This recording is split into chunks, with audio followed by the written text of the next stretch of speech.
Hey guys, Buffaque here. Here's a short video for you guys covering the gun I carry probably more than anything else. This is my Kel Tec P-32. This is a first generation Kel Tec. The biggest differences between the first gens and all the newer generation Kel Tecs, at least between the 32 and the 380, the slide is probably the most recognizable in terms of difference. They did used to use a different kind of stock for the slide. It had more of kind of a beveled edge, as you can sort of see here. The newer Kel Tecs don't have that. They just basically come out and then they go straight down, kind of more of a blocky sort of look. The other change is the extractor. Okay, this was the original extractor design, and they now have replaced that for a different one. All right, those are the two big differences that I'm aware of between first gen Kel Tecs and all of the newer ones, like I said. So this, like I said, this is my preferred carry gun. I carry this more than anything else. I'm not saying it's my favorite gun, but it is my preferred carry. The main reason is because of how slim it is. It's incredibly slim, guys.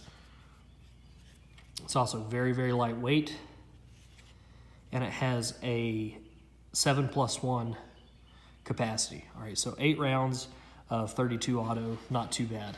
The 32 obviously much better than 22 as well as 25. Still not as great as something like 380, but this has kind of turned into what both me and my wife carry. She also has a Kel Tec P-32, also a first generation. So this is what both of us carry, and we shoot them, pretty well.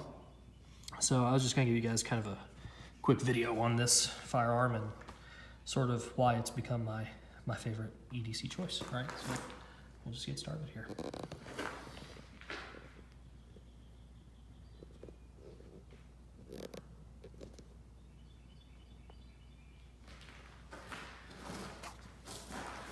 I will go ahead and put the gun in I carry it in a pocket holster.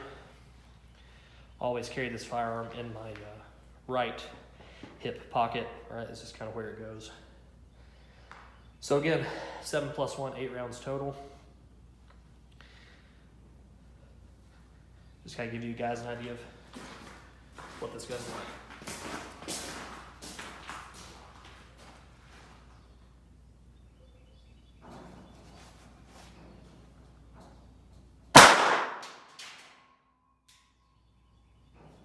Let's reholster that.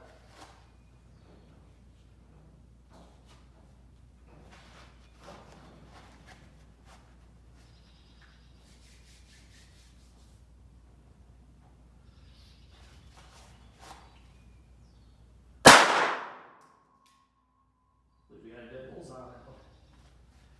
So once more.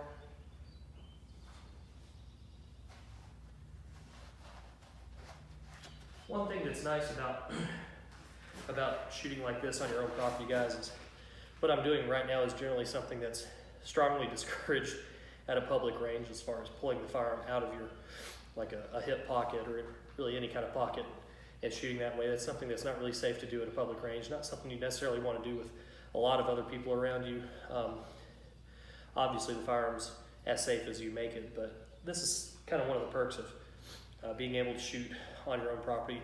This is the sort of thing that, as long as you're doing it safely, it's okay to go ahead and practice this way. A couple more rounds this time. Aha! All right, so what you just saw, I'm not gonna edit that out. And that has become a problem. If you just saw that. When I went to draw, the holster came out of the back pocket with the firearm. The holster I've been using here, guys, I'm gonna keep the firearm pointed down this way. The holster I've been using is one of these cheaper kind of, I'm not sure who made this one, but it's that Uncle Mike's type of holster. All right, this is something I've noticed that these holsters will over time lose their stickiness. Okay, they kind of come with this little, well, it's just kind of a grippy section. All right, over time they will lose that stickiness, and what you just saw happen is actually a good representation of something I've started noticing with this when I'm out here practicing. Now this is not actually the holster I use when I'm out carrying this. This is just one I grabbed to come out here for the range with. But that's actually a pretty good example of why you don't necessarily want to go with just the cheapest holster. All right, again, this is not what I use when I'm out in public, you know, when I'm actually carrying the firearm. But even for out here, just in practicing, I went to draw the firearm as I always do, and the holster came right out of the pocket with it. All right, so something to kind of be aware of there. Let's see if it happens again.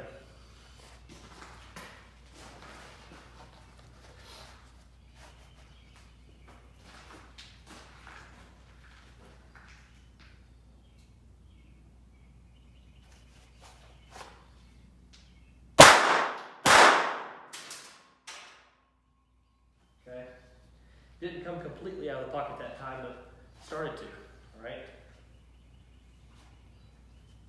Let's go once more. Again, that's just kind of a real world thing. I'm not gonna edit that out to make the video seem perfect in any way. That's just the sort of thing that will happen, and that's why it's important to practice these things.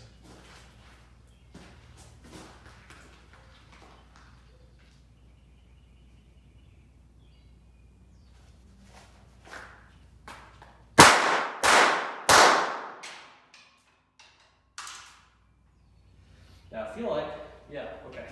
So that time, the holster came all the way out of the pocket, but it wasn't still attached to the firearm. It fell out of my pocket as the firearm came out, holster hit the ground, okay? I think we maybe have still 1 or possibly 2 rounds left in the gun. Let's do it one more time, use up what's left.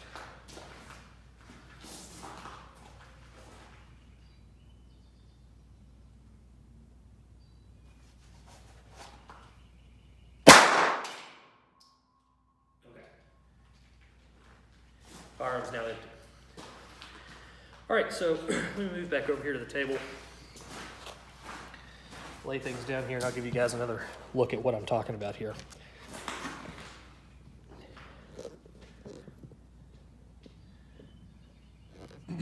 All right, so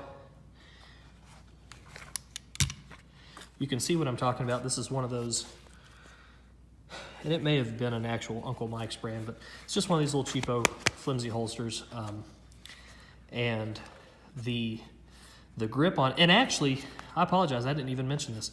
The grip had started to kind of wear off of this holster, and I had put even over top of it some of this extra, I think this is it's the kind of tape that you put like on, like if you had a stair or something like that, you know, outside, maybe like into an RV or a camper, something metal that can get really slick. This is that grip tape that you can put down on it to give you better traction. All right, I just cut a little piece of this and put it around the holster, and even still, not great pocket retention. All right, so like I said, this is not one I use when I'm actually carrying this firearm out in public. I do carry a better holster than this, but even out here at the range, had some problems with that. So this video's sort of inadvertently turned into a importance of quality holster video, and I certainly didn't intend that, but that's just what happened. That's the truth, and so I'm just gonna leave it in. Anyway, as far as the firearm, no problems there. Okay, really, really like this little Kel Tec. I know some people hate these, but I've got to say I've never had an issue with mine, and I've shot it quite a bit. My wife also, no issues with hers. We do have firearms, guys, that are built probably to better standards, better overall construction, better quality parts. However, we keep getting into that thing of, well, they're a little bit bigger and they're a little bit heavier, and maybe we're just whiny people, but I really don't want to carry something that's big and heavy. Okay, I want to carry something that's comfortable, light, yet adequate, and that's kind of how I feel about the little P-32. Anyway, hope you enjoyed it, guys. See you next time.